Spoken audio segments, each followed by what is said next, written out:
Hola, ¿qué tal, amables amigos? Es un gusto que nos acompañen una vez más a través de esta emisión semanal de Realpolitik Televisión correspondiente este lunes 7 de junio de 2021.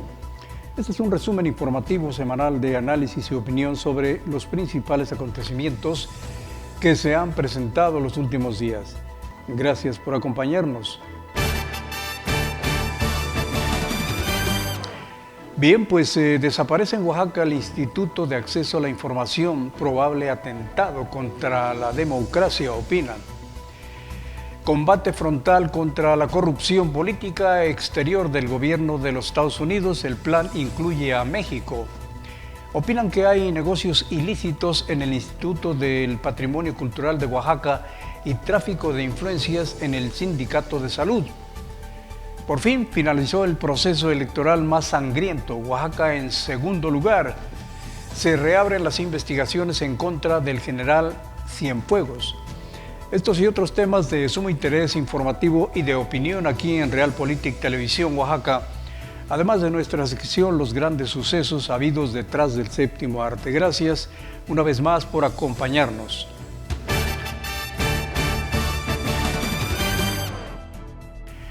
Bueno, pues así es, en efecto, se ha consumado la desaparición del Instituto de Acceso a la Información aquí en Oaxaca, un probable atentado en contra de la democracia.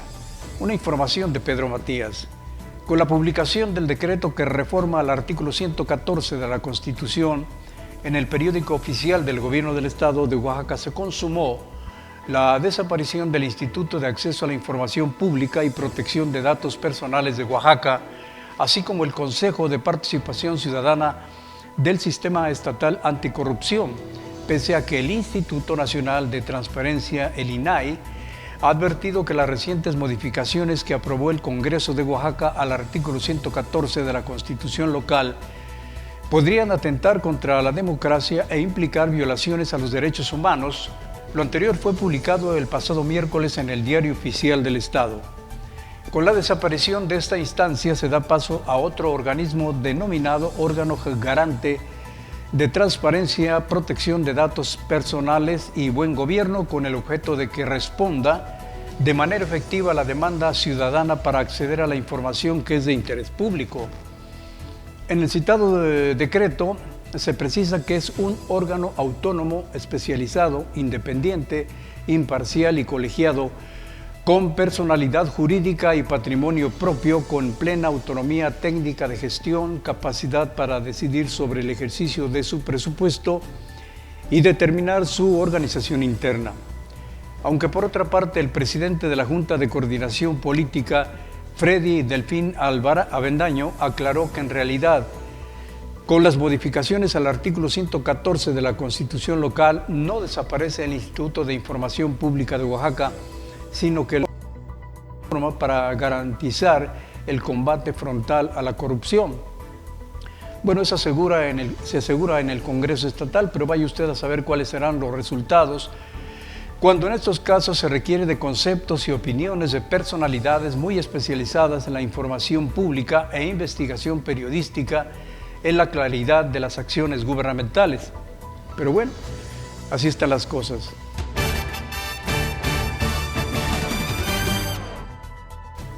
En otros temas, es posible que con la siguiente información se pongan a temblar un poquitín los corruptos de cuello blanco, porque lo que no hizo México en 80 años de corrupción, lo emprenderá el gobierno de los Estados Unidos. Vea usted por qué. Además, es muy probable que con esta acción empiece un desplumadero de buitres, de esos que con sus corruptelas pues han perjudicado al país y a sus habitantes y que aún siguen libres. De acuerdo con una nota emitida por la agencia AFP y dada a conocer en una importante publicación de la revista Proceso, el gobierno de Joe Biden ha declarado que la lucha contra la corrupción a escala mundial será el pilar de su política exterior y ordenó la elaboración de varias estrategias para combatirla. Aclaran los especialistas que esto no debe confundirse con una injerencia, sino como una cooperación con el fin de acabar en gran medida con este flagelo, ya que dentro de las estrategias contra la corrupción se incluye a México, y es aquí donde los buitres comienzan a esconder la cabeza debajo de la tierra. El mandatario norteamericano afirmó por otra parte que Estados Unidos será el líder con su ejemplo y afirmó asimismo que esta será una misión para el mundo entero y como parte de este esfuerzo su gobierno continuará financiando a organizaciones no gubernamentales y periodistas de investigación de otros países. Bueno, mientras en México no seleccione a López Dóriga o a Loret de Mola o al vulgar payaso de Arrabal como es Broso, todo estará bien. Joe Biden agregó además que la corrupción ataca a las fundaciones de instituciones democráticas, impulsa e intensifica el extremismo y facilita a los gobiernos autoritarios corroer la gobernanza democrática. Me pregunto si sabrán esto ya Peña Nieto, Calderón y Fox. Biden reiteró que la corrupción es un riesgo para la seguridad nacional y si no, que les preguntan a los familiares de los 43 estudiantes de Ayotzinapa, los de Acteal y tantos más que han sido asesinados bajo el blindaje de la corrupción y con grupos paramilitares. El mandatario dijo también que la corrupción no únicamente amenaza la seguridad nacional, sino la equidad económica y los esfuerzos globales contra la pobreza. Y si no, pues también que les pregunten a los 40 millones de mexicanos que viven en pobreza desde hace muchas décadas. En una teleconferencia con periodistas, altos funcionarios señalaron que como parte de este esfuerzo, Estados Unidos continuará financiando a las ONG y a periodistas honestos, no a chayoteros. En tal sentido, la vicepresidenta Kamala Harris hará un viaje internacional y en dicha gira incluirá a México, entre otros países. Aquí es cuando los amos de la corrupción pues van a tener que colocarse guantes para no mostrar a la señora Harris sus largas uñas y además es seguro que estarán preparando el gran show del desgarramiento de sus vestiduras. Pero todo esto ha surgido de última hora una inexplicable contradicción y es que el Senado de México no quiere invitar a Kamala Harris, pues en este sentido el presidente de la Coordinación Política, Ricardo Monreal, dijo que no hay ningún acuerdo para que sea recibida la vicepresidenta Harris. Estamos tratando de combatir la corrupción, pero bueno, en otro sentido, el gobierno de Joe Biden no desea entregar directamente a entidades gubernamentales de Centroamérica, incluyendo a México, los 4,000 millones de dólares de asistencia. Al parecer ya comenzó a olfatear las corruptelas que hacen muchos gobiernos con los recursos que les otorgan. Por su parte, Antony Blinken, el principal diplomático de los Estados Unidos, intenta convencer a las naciones centroamericanas de que combatan la corrupción y la pobreza que han contribuido a impulsar una ola de migrantes hacia la frontera con Estados Unidos. Bueno, pues no cabe duda que los diplomáticos norteamericanos no dan un paso sin guarache. Esperemos que el final de esta lucha, que al menos espante a los buitres que comienzan a anidar en los árboles de la corrupción. Aunque muchos de los recursos, muchos opinan que han dado los Estados Unidos a organizaciones no gubernamentales solo han servido para los bolsillos de los titulares de dichos organismos y aquí en México citan como ejemplo a Claudio González y María Amparo Casal. En fin, para todos hay algo en esta viña y ojalá esos recursos no caigan en pezuñas que no corresponden.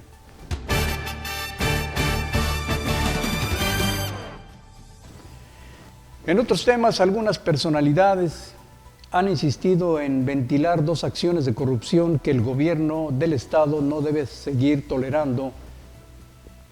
El primero habla sobre los negocios ilícitos del titular del Instituto del Patrimonio Cultural del Estado, Armando Bohórquez Rodríguez. Otro denuncia el descaro de tráfico de plazas en el infecto sindicato de la Secretaría de Salud Estatal que encabeza Mario Félix Pacheco. En el citado instituto era director Armando Bohórquez Rodríguez, pero renunció para ser candidato a presidente municipal de Miahuatlán, dejando como director encargado, dicen, a su títere, Guillermo González, y como verdadero operador, sin estar en la nómina oficial, a su primo Eric Rodríguez, cuya tarea, dice el especialista, es asegurar que las obras sigan en manos de sus 5 constructoras y sin tener la especialización ni la experiencia en la reconstrucción de edificios históricos. En lo que se refiere al sector salud, La doctora Adriana Mejía Jiménez es ejemplo de dedicación en los servicios de salud del estado de Oaxaca, titulada en enfermería y posteriormente como médico. Sin embargo, extrañamente, en la Comisión Auxiliar Mixta de Escalafón de la sección 35 del sindicato, le otorgaron una plaza regularizada cuando ella asegura le corresponde una plaza de base. La denunciante sospecha que en ese sindicato existe tráfico de influencias, corruptelas en las que sugieren que el gobierno estatal tenga puestos los ojos.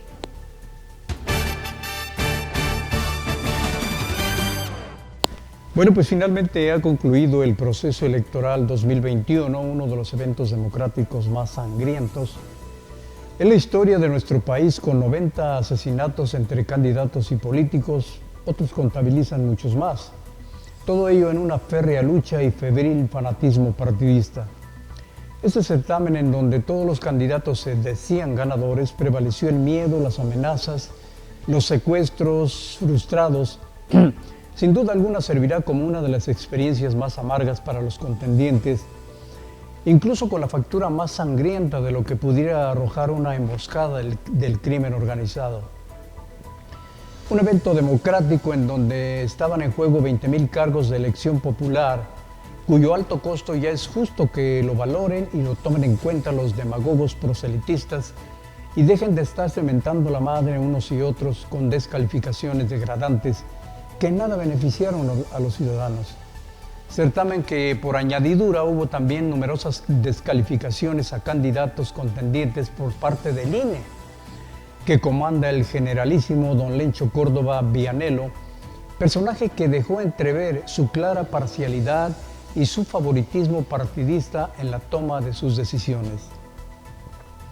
Más pareciera que, lejos de sancionar y borrar de la lista a los candidatos, don Lencho se estaba inclinando a una especie de desquite de carácter político. En lo que se refiere a la violencia en este proceso, y según la encuestadora ETELEC, el estado de Veracruz fue la entidad con mayor violencia política, con el 18% del total de agresiones en el país, registrando 45 víctimas de violencia en contra de aspirantes a puestos de elección popular. Y en segundo lugar, la siempre infaltable Oaxaca, de la mano con Guerrero. Aún ya cerca de las elecciones, la furia y el alocado frenesí partidista continuaban encendidos, pues hasta el final de la semana pasada el número de crímenes, como ya mencioné, había ascendido a 90 políticos, es decir, 2 crímenes más en una semana. Fin al proceso electoral 2021 con 500 curules de la Cámara de Diputados en juego, 15 gobernadores y 20,000 funcionarios locales.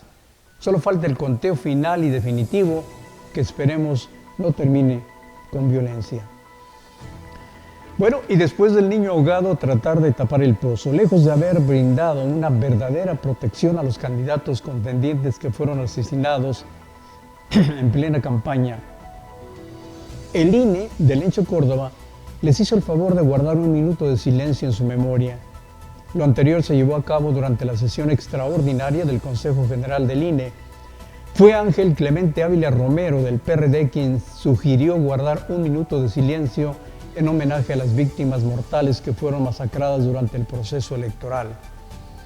Pero este homenaje sirvió también de pretexto para que don Ángel Clemente lanzara su comercial respectivo en favor de su partido de manera muy velada, con el marco de un homenaje a la memoria de quienes merecen todo el respeto, y no servir de pretexto para lanzar mini campañas en favor de su partido en medio de un luto general.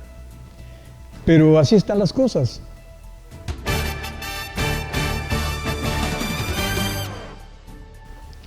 En otros aspectos, un juez ha ordenado a la Fiscalía General de la República reabrir la investigación en el caso del general Salvador Cienfuegos. El citado juez, quien otorgó un amparo a los integrantes de la familia Levarón, ordenó también a la Fiscalía la reapertura de la investigación contra Cienfuegos, ya que de nueva cuenta se utiliza el término de presunto vínculo con el crimen organizado y el narcotráfico. En una carta que le fue entregada al presidente López Obrador después de recibir la noticia sobre la resolución del juez del amparo, le dicen en una carta: dejar impune el caso del general Cienfuegos no es dejar sin castigo sus probables vínculos con el crimen organizado o la riqueza que eso pudo generarle. Sería no hacerle justicia a cada vida perdida, a cada familia destruida y cada futuro inconcluso. Porque ese es el resultado de proteger al crimen organizado desde las instituciones del Estado. En ese sentido, muchos han opinado que tal parece que en ocasiones la justicia mexicana es tan solo el juego del gato y el ratón, y al final de cuentas el malvado ratón es el que se sale con la suya.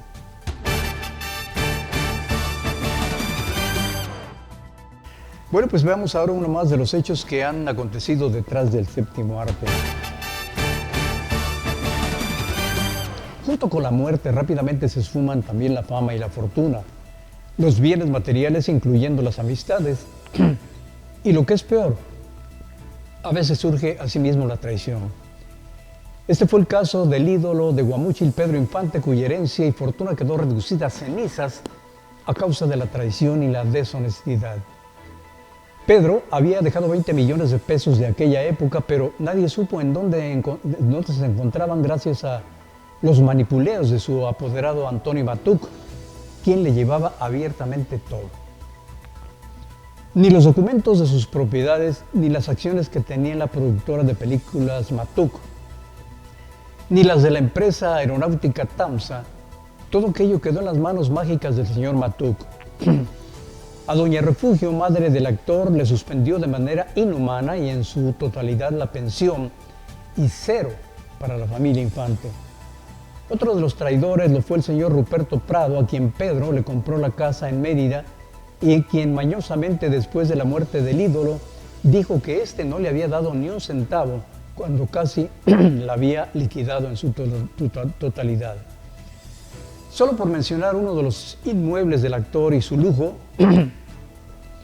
citaremos la casa que él llamó Ciudad Infante, construida en 24.7 hectáreas. Y escuche usted lo que tenía esta humilde casita.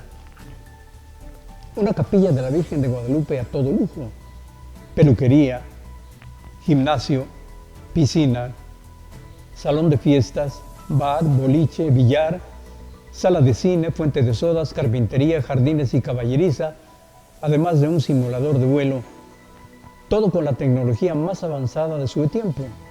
Propiedad que a su vez también fue mañosamente vendida por Antonio Matuc, luego demolida para construir una empresa de inyección de plástico. De esta manera, la familia Infante quedó en la peor economía gracias a la traición y a la deshonestidad. Este fue otro de los casos que llamaron mucho la atención pública y que acontecieron detrás del séptimo arte. Y bien, amables amigos, en la edición número 502 de su revista Realpolitik, usted podrá leer además los artículos La Furia de Hertz por Armando Reyes de la revista Siempre, Elecciones 2021, Escenarios tácticos de disputa interna de sistema régimen por Carlos Ramírez, México opta por autosuficiencia pero pausa transición energética, un trabajo de Dulce Olvera, así como las columnas de nuestros más destacados periodistas locales, unas de cal por las de arenas de Alfredo Arenas Casas, Escaparate político de Felipe Sánchez, Circo, Maroma y Teatro por El Callao, Será verdad que por Pericles y por supuesto nuestra columna Picando el Avispero. De esta manera llegamos al final de este resumen semanal de Realpolitik Televisión Oaxaca, no sin antes invitarlo para que nos haga el honor de acompañarnos el próximo lunes 14 de junio por la tarde a través de Facebook, YouTube, Twitter o Instagram. Solo haga clic en resumen semanal Realpolitik Televisión Oaxaca a través de Google y ahí estaremos también con la opinión informativa de las mejores plumas del periodismo nacional y local. Su servidor Miguel Rodríguez Cerda les desea un excelente principio de semana y nos vemos aquí mismo el próximo lunes por la tarde, Dios mediante.